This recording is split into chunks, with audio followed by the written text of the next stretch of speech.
Efésios 2, de 1 a 10. Vocês estavam mortos em suas transgressões e pecados, nos quais costumavam viver, quando seguiam a presente ordem deste mundo e o príncipe do poder do ar, o espírito que agora está atuando nos que vivem na desobediência.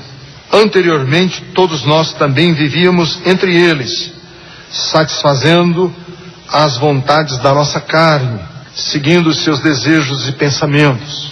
Como os outros, éramos por natureza merecedores da ira. Todavia Deus, que é rico em misericórdia, pelo grande amor com que nos amou, deu-nos vida com Cristo, quando ainda estávamos mortos em transgressões. Pela graça vocês são salvos. Deus nos ressuscitou com Cristo e com Ele nos fez assentar nos lugares celestiais em Cristo Jesus, para mostrar nas eras que hão de vir a incomparável riqueza de sua graça, demonstrada em sua bondade para conosco em Cristo Jesus. Pois vocês são salvos pela graça, por meio da fé. Isto não vem de vocês, é dom de Deus, não por obras para que ninguém se glorie, porque somos criação de Deus, realizada em Cristo Jesus, para fazermos boas obras, as quais Deus preparou antes para nós as praticarmos. Amém. Queridos, eu, vez por outra, sou criticado, e algumas pessoas me criticam, dizendo que eu sou um pastor racional demais. O pastor Ricardo a pregação dele é muito racional, é pouco espiritual e muita razão. Recebo esse tipo de crítica. E às vezes, não sempre, mas às vezes ela chega até mim. Então, eu procuro mostrar às pessoas que a mensagem do Evangelho, ela não é apenas razão, mas também não é apenas emoção. Ela não pode ser apenas emoção, porque Deus nos deu a capacidade de pensar. E se Deus nos deu a capacidade de pensar, Ele quer que a gente use. É uma coisa meio óbvia isso. Não precisa nem ser muito inteligente para pensar que deve ser assim. Deus deu a cabeça e Ele quer que a gente use. E não é pecado usar a cabeça da gente. Então já houve até um livro escrito por um pastor inglês chamado John Stott, que ele disse que crer também é pensar. Crer também é pensar. Então eu sei que hoje a ênfase evangélica é muito emocional. As pessoas, elas não reagem e não pensam, não raciocinam, não atinam para certas coisas que estão fazendo e vão simplesmente fazendo, às vezes sem parar e perguntar: isso aqui não é apenas um chavão que a gente está repetindo? Sabe, a gente às vezes fala uma coisa que depois a gente para e diz assim: isso não é só um chavão? E às vezes é mesmo só um chavão. Às vezes nós vamos fazendo coisas que são absolutamente incoerentes com a vida, tem nada a ver com a vida como ela é, mas a gente põe isso na dimensão da fé, diz: olha, isso aqui é fé, e a gente não pode perguntar, não pode indagar, não pode questionar, não pode duvidar, não pode querer saber, é fazer. Vamos lá e vamos tocar para frente. E eu tenho procurado chamar as pessoas e dizer: amigo, eu não sou contra a sua fé, eu só quero que você pense um pouco. Eu não quero tirar a sua fé, eu não quero desestimular ninguém a ter fé, porque muita gente já também me confrontou com isso. Pastor Ricardo, tira a nossa esperança.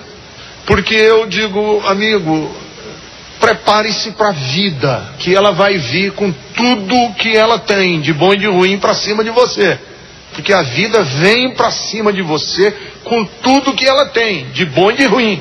E que essa ideia nossa de sermos cristãos, e que porque a gente é cristão e a gente ama Jesus, Deus vai tirar todas as lombadas da nossa estrada da vida daqui para frente, isso não é verdade.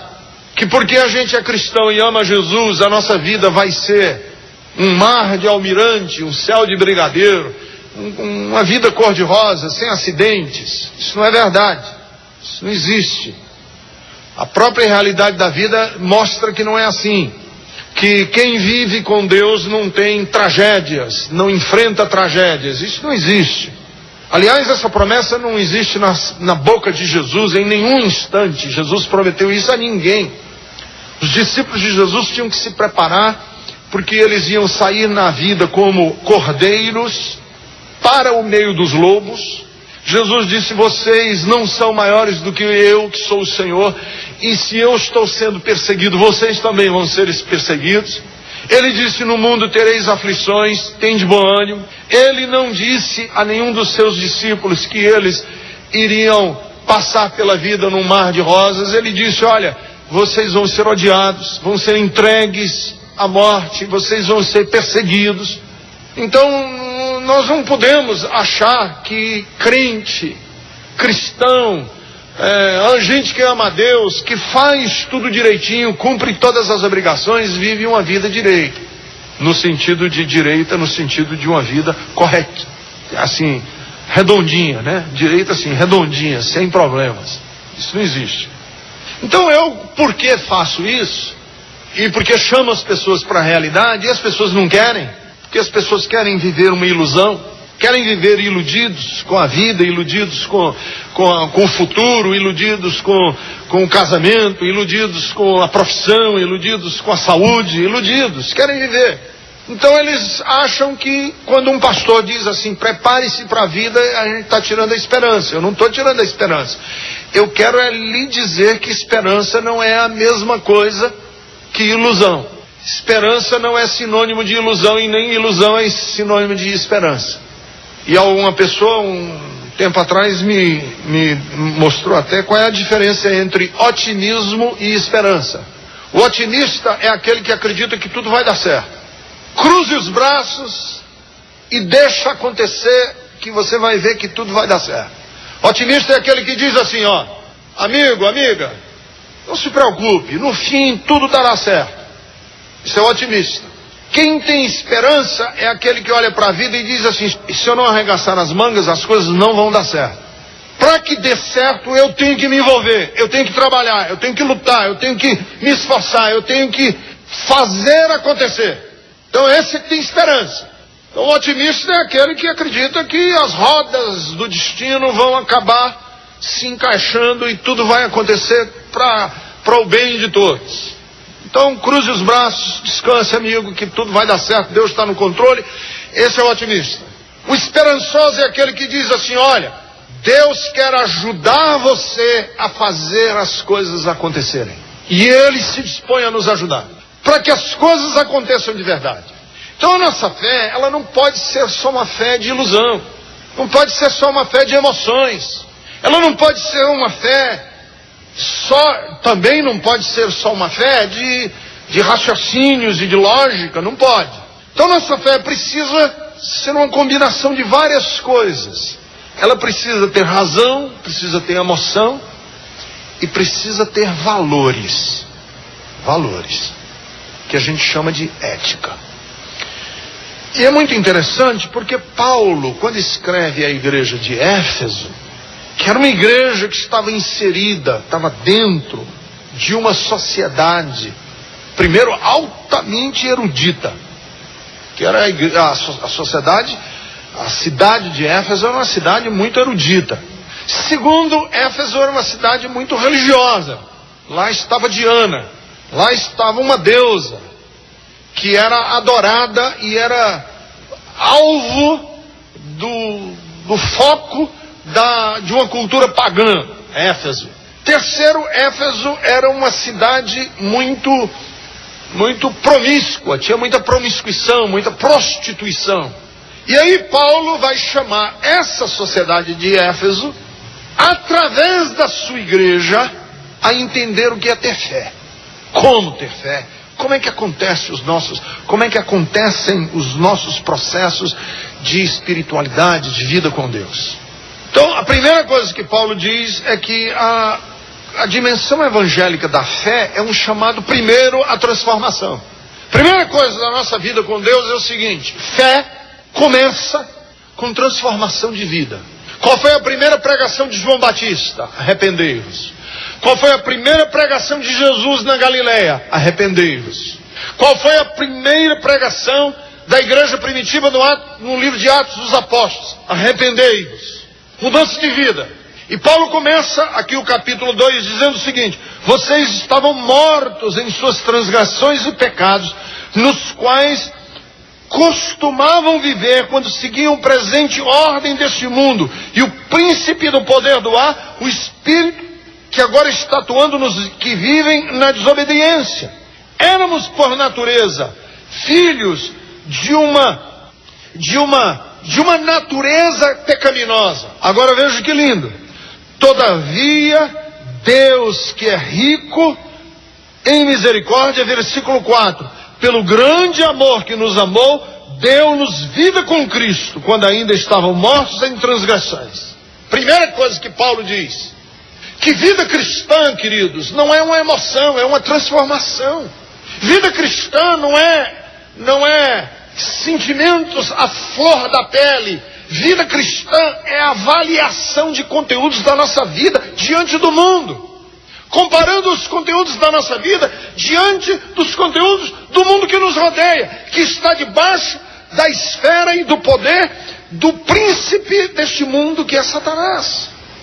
Então, como é que começa a vida cristã? A vida cristã não começa com sentimentos, com arrepios. A vida cristã começa com uma consciência de que o meu estilo de vida é agressão ao caráter bondoso de Deus. Começa daí.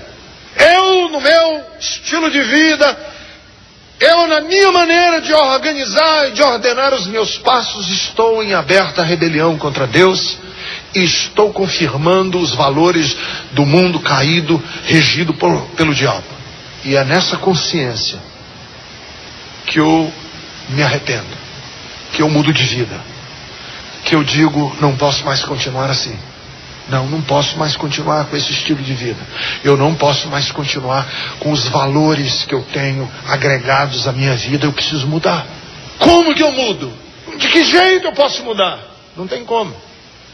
A Bíblia diz que o homem não pode mudar a si mesmo, assim como o etíope não pode mudar a cor da sua pele. Você não pode mudar a si mesmo como o boi não pode mudar a sua natureza. O leão não pode mudar a sua natureza. O leão está dentro de uma jaula, você joga capim para ele, ele morre de fome. O boi está num curral e você põe carne para ele se alimentar e ele morre de fome. Porque é a natureza do leão ser carnívoro. É a natureza do boi ser herbívoro. E ele não pode mudar a natureza, nem que queira. A nossa natureza não pode ser mudada. Eu não consigo mudar a minha natureza. Eu não tenho como mudar a minha natureza. Então o cristianismo não tem a ver com mudança de religião. Não tem a ver com sair da igreja católica e ir para a igreja protestante, sair da igreja protestante e ir para a igreja pentecostal, sair da igreja presbiteriana e ir para Betesda. Não tem nada a ver com isso. Cristianismo tem a ver com mudança de natureza. A minha natureza corrompida, caída, precisa ser mudada. Como? Mas como? Se eu não consigo mudar minha natureza. É preciso, vamos dizer que acontece em nós, assim espiritualizando, acontece em nós uma mutação genética, espiritualmente falando. Então um crente é um mutante genético. Um cristão, ele é um mutante, ele é geneticamente alterado na sua natureza. Isso é um cristão. Quem é o cristão? Uma pessoa geneticamente transformada. Então não tem aí os alimentos transgênicos, você é um transgênico. Podia até agora brincar com vocês e dizer, olha para o seu vizinho e diga, boa noite, transgênico. A gente podia até fazer isso, a guisa de brincadeira hoje à noite, né? Boa noite, transgênico. Boa noite, mutante. Porque você é um mutante, você é um X-Men aí, da vida, um bicho esquisito da história. E da onde vem essa mutação genética?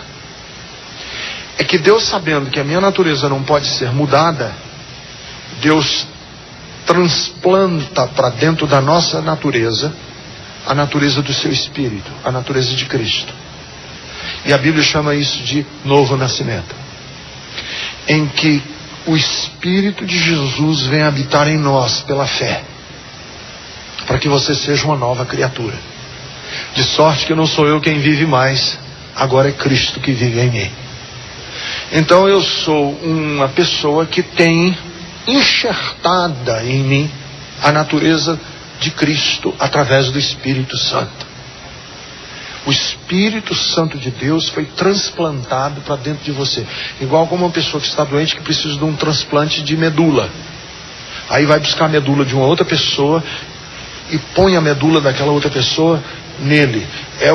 São os experimentos que estão sendo feitos com células-tronco. Pega lá as células-tronco de um feto, ou do cordão umbilical, ou do líquido amniótico, e aquelas células que ainda estão no processo de formação são colocadas dentro da gente e elas se reproduzem. Então o que Deus quer fazer em nós é pegar o Espírito, que é uma pessoa, e transplantar para dentro de mim, que sou também uma pessoa, para que em mim comece um processo de mutação genética. Eu que era por natureza preso, escravo às coisas que eram do mundo, e quando eu digo do mundo, eu estou dizendo a um esquema de coisas, a uma forma de pensar que tem como patrono o diabo, Satanás, uma forma de organizar pensamentos em que tem como patrono Satanás, que quer matar, roubar e destruir. Então eu era um ser cuja vida produzia morte. Eu acho que o melhor correlato que nós temos aí é o da borboleta e da lagarta. Você nasceu lagarta. Você nasceu lagarta. Lagarta é um bicho destruidor. Lagarta entra numa plantação, ela destrói a plantação. Só que a lagarta chega um determinado tempo da vida da lagarta que ela entra num casulo, constrói um casulo ao redor de si, e no casulo a lagarta passa por uma metamorfose, passa por uma mudança genética até, passa por uma transformação na sua natureza. E de um bicho asqueroso, feio, que destrói, que mata, sai daquele casulo um inseto colorido, lindo. Tem alguns poetas que dizem que as borboletas são flores que criaram asas, que são flores aladas, são flores com asas, que vivem para o quê? Para que serve a borboleta? Ela poliniza as plantas, né? Ela ajuda o processo de fertilização, polinizando, e fora isso não serve para nada, só para embelezar a vida. E eu acho que nós podemos pegar essa transformação e aplicá-la na nossa vida. O que é o cristianismo? O cristianismo é isso. Vocês estavam mortos em suas transgressões e pecados, nos quais costumavam viver quando seguiam a presente ordem deste mundo, o príncipe do poder do ar, o espírito que agora está atuando nos que vivem em desobediência. Anteriormente também nós vivíamos entre eles, satisfazendo os desejos da nossa carne, seguindo os nossos desejos e pensamentos. Como os outros, éramos por natureza merecedores da ira. Todavia Deus, que é rico em sua misericórdia, pelo grande amor com que nos amou, deu-nos vida com Cristo. E essa vida que Ele deu pra gente em Cristo é esse transplante genético. É o Espírito de Deus que vem morar em nós. Então não existe cristianismo sem transformação de vida. Existe religiosidade cristã sem transformação de vida. Mas não existe cristianismo sem transformação, sem mudança de caráter, de vida, através do Espírito Santo. Não é se conformando a uma lei, não é se conformando a um estatuto, não é obedecendo mandamentos, não é seguindo a doutrina. É tendo a vida de Cristo transplantada em nós, no poder do Espírito Santo. Então, todas as práticas do cristão devem ser comparadas com o curso do mundo e com os valores do reino. Então, assim, o que eu quero, queridos? O que nós precisamos almejar na nossa história de vida? O que nós precisamos desejar como cristãos? Dizer, Deus, eu preciso disso. O quê? Que eu não reproduza na minha vida o que acontece no reino de Satanás. Eu não posso reproduzir na minha vida o que acontece no reino de Satanás. Que Satanás estabeleceu um reino do qual ele é patrono, e a Bíblia chama esse reino de mundo. E mundo, não pensem que é a natureza, as flores. Mundo não é esse ambiente físico. Mundo não são as pessoas que vivem aqui. Mundo é um conceito, é uma filosofia, é um modo de organizar a nossa história. E eu não posso reproduzir dentro do meu lar o mundo. Minha casa. Eu não posso reproduzir dentro da minha casa o mundo. Eu não posso reproduzir no meu trabalho o mundo. Eu não posso reproduzir no meu casamento o mundo. Eu não posso reproduzir no meu namoro o mundo. Eu não posso reproduzir o mundo na forma como eu trato as pessoas, como eu olho o meu semelhante. Eu não posso reproduzir o mundo na maneira como eu dirijo o meu carro. Eu não posso reproduzir o mundo na maneira como eu assino meus cheques. Eu não posso reproduzir o mundo, porque se eu reproduzir o mundo, não houve transformação na minha vida, porque o objetivo do cristão é olhar para o mundo e dizer: eu não quero isso aí. Olhar para os valores do reino de Deus e dizer: Senhor, eu quero assim. Esse é o nosso objetivo. Então todas as práticas cristãs estão em oposição ao mundo. E o mundo está em oposição a nós. E a água e vinho, a água e óleo não se misturam. Não tem liga, não tem liga. Os valores do mundo são contrários aos valores do reino. Então, arrogância, prepotência, mentira, deslealdade, desonestidade, roubo, não tem a ver com o reino. O cristão não pode ser assim. Então são antagônicos, são falas antagônicas, são falas que não cabem. É como se eu dissesse assim: olha, ele está andando para frente e para trás ao mesmo tempo. Eu dizer assim: não, ele ama muito a Jesus, ele é de Jesus, só que ele tem um estilo de vida muito errado. Não pode. Existe isso. Não, ele ama muito Jesus, só que ele é violento, ele bate na mulher. Não existe isso. Não, ele ama muito a Deus, ele é uma pessoa de Deus, pastor. Só que ele é muito ladrão, ele rouba. Não pode. E João, eu não tenho tempo agora de entrar nessa questão, mas João diz isso: se nós somos filhos de Deus, nós não podemos viver na prática do pecado, porque elas são antagônicas, eles são contrários entre si. É uma pessoa violenta, estúpida, tem uma língua ferina, é uma pessoa de uma língua ferina. Tiago diz: não fale jamais que você é de Deus se você tem uma língua assim. Porque aquele que não refreia a própria língua, como é que ele pode dizer que ele tem o controle mínimo dos seus atos, das suas ações, da onde ele quer ir, por que ele quer fazer? Ele não tem. Então o que é cristianismo, amados? Cristianismo é mudança dos nossos valores, e Paulo está batendo aqui nessa tecla, porque a nossa paixão, em terceiro lugar, está num relacionamento e não no entusiasmo vazio. Porque a nossa paixão cristã, e é daí que tem que vir a nossa emoção, aí é que vem a nossa emoção. Não é porque eu estou entusiasmado, porque eu estou assim muito entusiasmado com as coisas de Deus, que eu ouço muito essa frase: pastor, eu estou muito entusiasmado com as coisas de Deus. Eu acho que antes da gente estar entusiasmado com as coisas de Deus, nós temos que estar entusiasmado com o nosso relacionamento com Deus. Porque a nossa fé não é adesão, não é você aderir a um catecismo. A nossa fé é uma relação com uma pessoa, é a gente vibrar com uma pessoa. Eu estou muito entusiasmado com aquilo que está acontecendo entre o meu Senhor e eu. Isso me causa emoção, isso me leva às lágrimas. Isso, pastor, me faz fervilhar de alegria. Uma pessoa. Porque, veja, entusiasmo com uma doutrina gera fanatismo. Entusiasmo com doutrina gera fanatismo. Entusiasmo com instituição, entusiasmo com uma instituição gera sectarismo. Nossa instituição aqui é a melhor do mundo, isso é sectarismo. Entusiasmo com regras religiosas, isso gera neurose religiosa. A pessoa fica neurótica por uma religião. Legalismo. A única forma de entusiasmo e de paixão que é legítimo na Bíblia é pela pessoa de Jesus.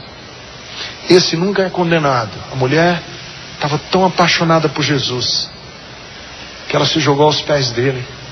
Com as suas lágrimas lavava os seus pés e com os cabelos enxugava. Sabe, às vezes a gente lê coisas na Bíblia e a gente não tenta imaginar. Você tenta imaginar essa cena. Jesus está num lugar, aproxima-se uma mulher dele, chorando. Primeiro não era pouca lágrima, porque com as lágrimas dela ela lavou os pés dele. Olha que cena. Uma pessoa com as lágrimas lavando os pés do outro e com os cabelos enxugando. Tente visualizar essa cena. Isso é muito emocionante. Isso é uma cena de uma emoção. Ela cabe dentro de uma música popular brasileira, de amor rasgado, assim, de amor, de gente apaixonada até não poder mais. Cabe, é uma música que fala de um amor que é de uma profundidade, de uma riqueza e de uma lindeza tremenda. E aí Jesus não condena, pelo contrário, Jesus a elogia e diz que ela é muito perdoada porque ela é muito amor. Agora, quando Jesus vê zelo com a lei, ele condena. Quando Jesus via zelo com dinheiro, ele condenou. Quando ele via zelo, entusiasmo por uma doutrina, ele condenou. Quando ele via entusiasmo por uma religião, ele condenou. Mas quando ele via uma pessoa entusiasmada num relacionamento pessoal, ele acolheu, ele recebeu. Então o que nós queremos? Porque quando a gente tem uma relação com uma lei, é uma coisa. Quando você tem relação com uma pessoa, é outra. Eu posso dizer assim para você: não faça isso. E você não faz. Mas no seu coração você deseja. Mas não fez, mas no coração desejou. Então não é muito importante você não ter feito. No coração você desejava. Mas quando você ama uma pessoa, você faz ou deixa de fazer por causa de um relacionamento. Por que eu não peco? Por que eu não... Não é que eu não peco. Por que eu não quero pecar? Melhor posto assim. Por que eu não quero pecar? Porque eu vou para o inferno? Não. Porque se eu não quero pecar porque eu vou para o inferno, se eu pecar, não tem dignidade nenhuma em não pecar. Eu estou, na verdade, sendo esperto, que eu estou querendo só fugir do inferno. Por que eu não peco? Ou que eu não quero pecar? Porque se eu deixar de pecar, eu ganho bênçãos de Deus? Aí também não tem virtude nenhuma, estou sendo interesseiro. Por que eu não quero pecar? Porque eu entrei numa relação amorosa com uma pessoa que eu respeito tanto, amo tanto, que eu jamais gostaria de ferir o coração dessa pessoa. Isso é digno. Isso é digno. Eu respeito você e eu não quero transgredir você.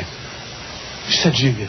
É um homem que entra numa relação com a mulher de casamento e diz para ela assim: não é porque não pode, não é porque é proibido, não é porque seu pai vai brigar comigo, ou porque minha mãe vai xingar comigo se eu fizer isso. Eu vou me casar com você e vou me comportar com dignidade no nosso relacionamento, porque eu amo tanto você, que a última coisa que eu quero fazer na minha vida é magoar o seu coração. Isso é digno. Por que você não adultera com sua mulher? Ah, pastor, se eu adulterar, o diabo vem maldição sobre a minha casa. Então você não ama a sua mulher, você está sendo esperto. Por que você não adultera? Porque eu a respeito tanto.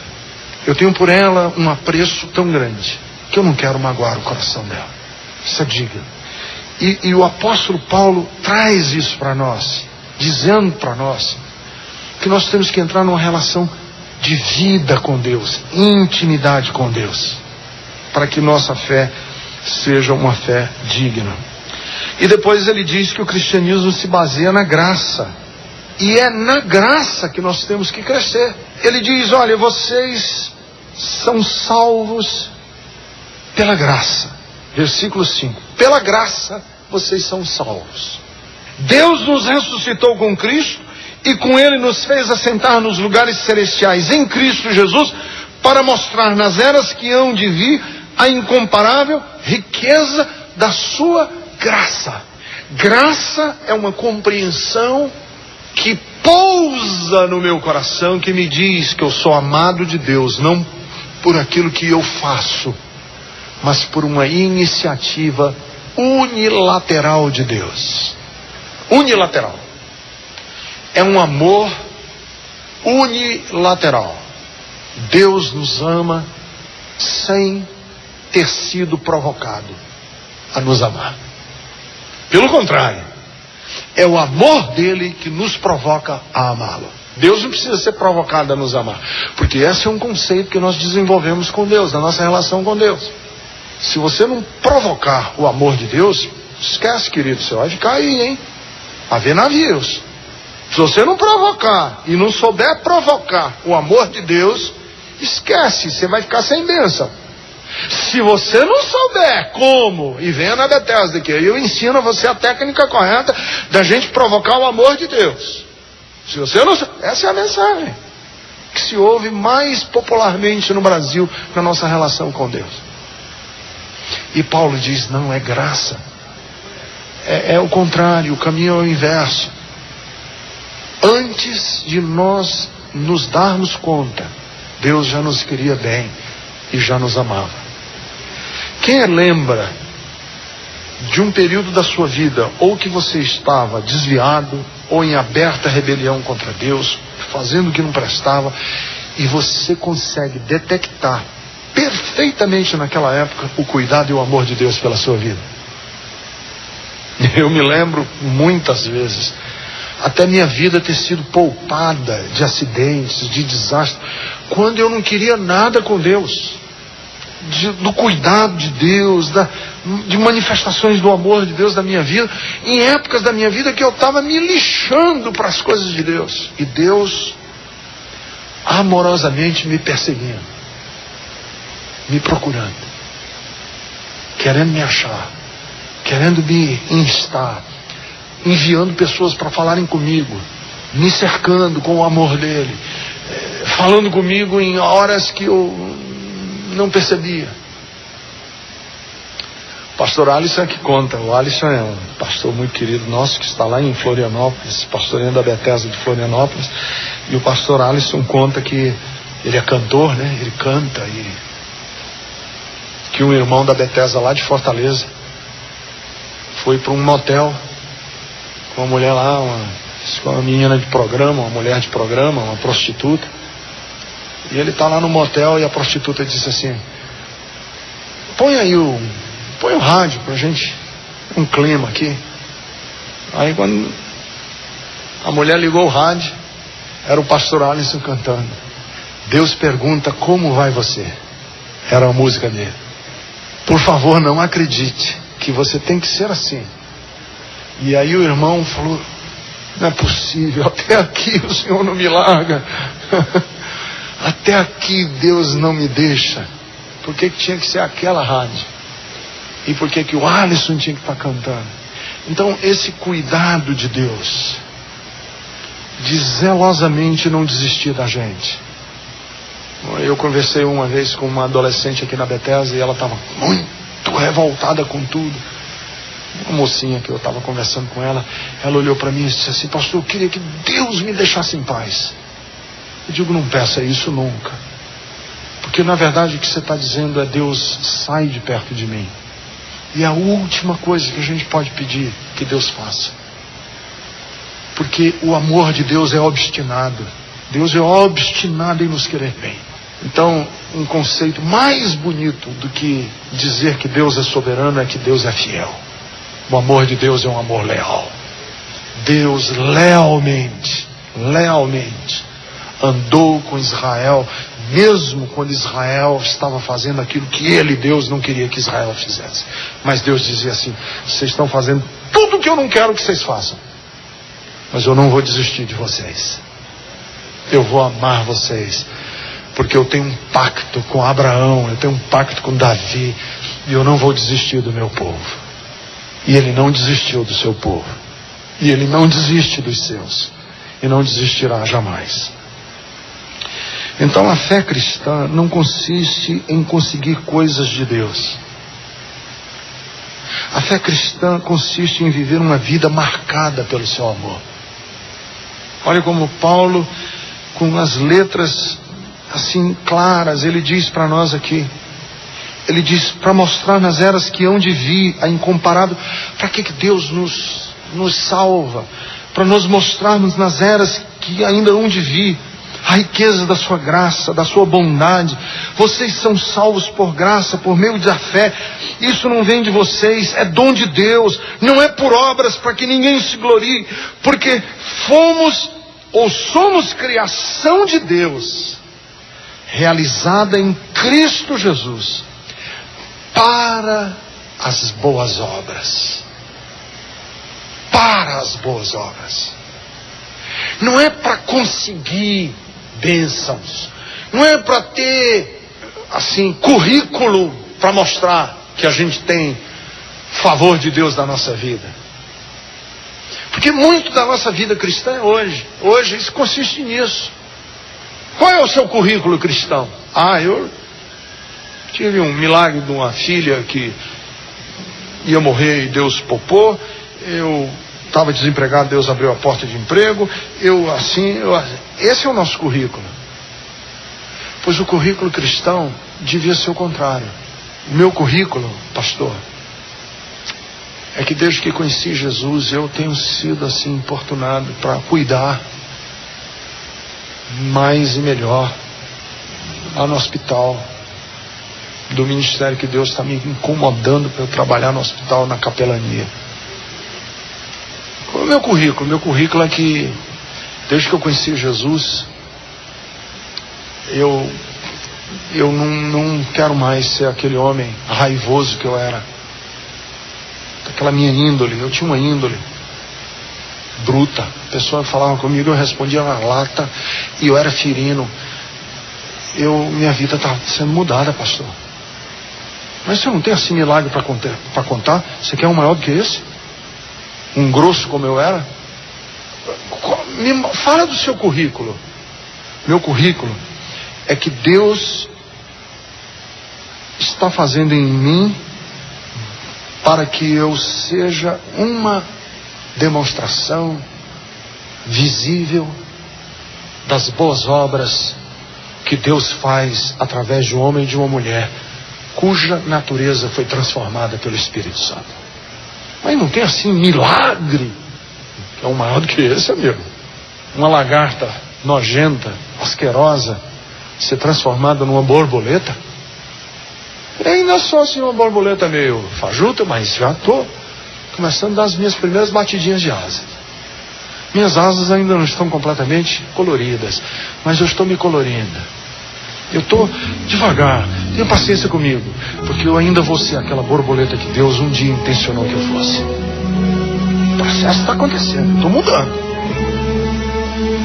E esse é o milagre maior. Eu ser a demonstração do poder de Deus para o mundo. O poder de Deus não vai se mostrar com anjos cantando no céu e jogando raios sobre a terra. O poder de Deus vai se mostrar quando homens e mulheres viverem esse versículo. Pois vocês são salvos pela graça por meio da fé, e isto não vem de vocês, é dom de Deus, não é por obras para que ninguém se glorie, porque somos criação de Deus em Cristo Jesus para fazermos boas obras. Para fazermos boas obras, para que o mundo olhe para nós e glorifique o Pai que está nos céus. Vamos clamar para que Deus faça em nós, para que Deus transforme a nossa vida para a glória do nome dEle, para que nós sejamos essas boas obras em Cristo Jesus, para que você diga: Deus, eu quero ser uma nova pessoa.